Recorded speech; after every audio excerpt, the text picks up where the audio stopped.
खुलुमबाय। दिनै 19 मे 2024 रबिबार।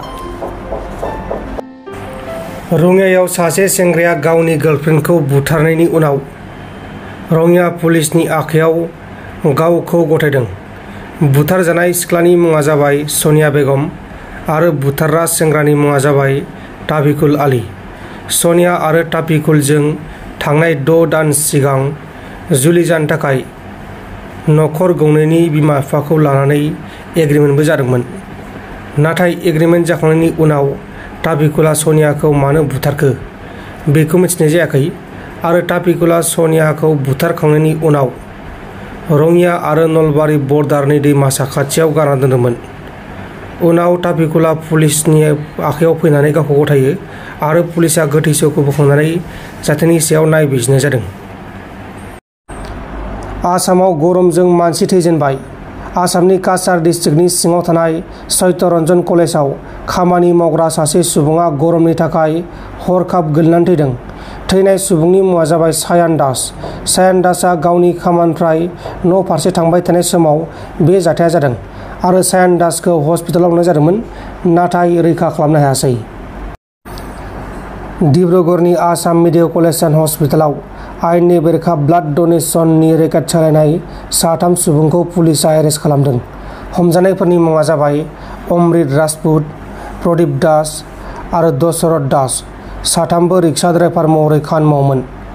बिसोर माखासे लेबार आरो ड्राग्स जाग्रा सुबुंफोरनो एसे एनै रां होनानै थै डनेशन खालामहोयोमोन आरो थैखौ नांगौ जानाय पेसेन्टफोरनो 3,000निफ्राय लानानै 7,000 सिमाव फानबोदोंमोन आरो बिदिनो गोबां थैफोरखौ फानबोगासिनो दंमोन, नाथाय जोबथायाव हमजाबाय। मानालीयाव गंसे हटेलाव हारियानानि सासे सुबुङा गावनि गार्लफ्रेन्डखौ लांनानै बुथारनानै गार्लफ्रेन्डनि गोथै सहखौ ट्रली बेगआव सोनानै हटेलनिफ्राय खारखुमानो नागिरनायनि आरो बेगखौ टेक्सिआव दिखांनो नागिरनाय समाव पुलिसजों हमजादों। बुथारजानाय गार्लफ्रेन्डनि मुङा जाबाय शीतल, मध्य प्रदेशनि थागिबि आरो बुथारग्रानि मुङा जाबाय बिन'द। बिन'द आरो शीतलआ मानालीनि गम्पा र'डआव साननैनि थाखाय हटेलाव थादोंमोन, नाथाय चेक आउट खालामनाय समाव हटेलनि स्टाफआ शीतलखौ नुयैयाव आरो हेभि बेग लानानै चेक आउट खालामनाय समाव सन्देह जानानै हटेलनि स्टाफआ पुलिसनो खौरां हरो आरो पुलिसआ जाथायसालियाव फैनानै बेगखौ बोखांनानै चेकिं खालामनाय समाव गोथै सहखौ मोनो आरो दायनिगिरिखौ एरेस्ट खालामनानै जोबथेसालिसिम दैथायहरनाय जाबाय। बङाइगाव जिल्लानि सिङाव थानाय उत्तर माजगाव ओनसोलाव गंसे खारबाय थानाय अट'रिक्सानि सायाव फांसे जोबोर गिदिर दंफांआ गोलैसिनदों आरो बे जाथायाव अट'रिक्सायाव थानाय सासे पेसेन्जारआ थैदों। थैनाय पेसेन्जारनि मुङा जाबाय चित्तरन्जन सरनिया आरो बे जाथायाव ध्रुव मेश मुंनि सासे सुबुङाबो जोखोम जादों।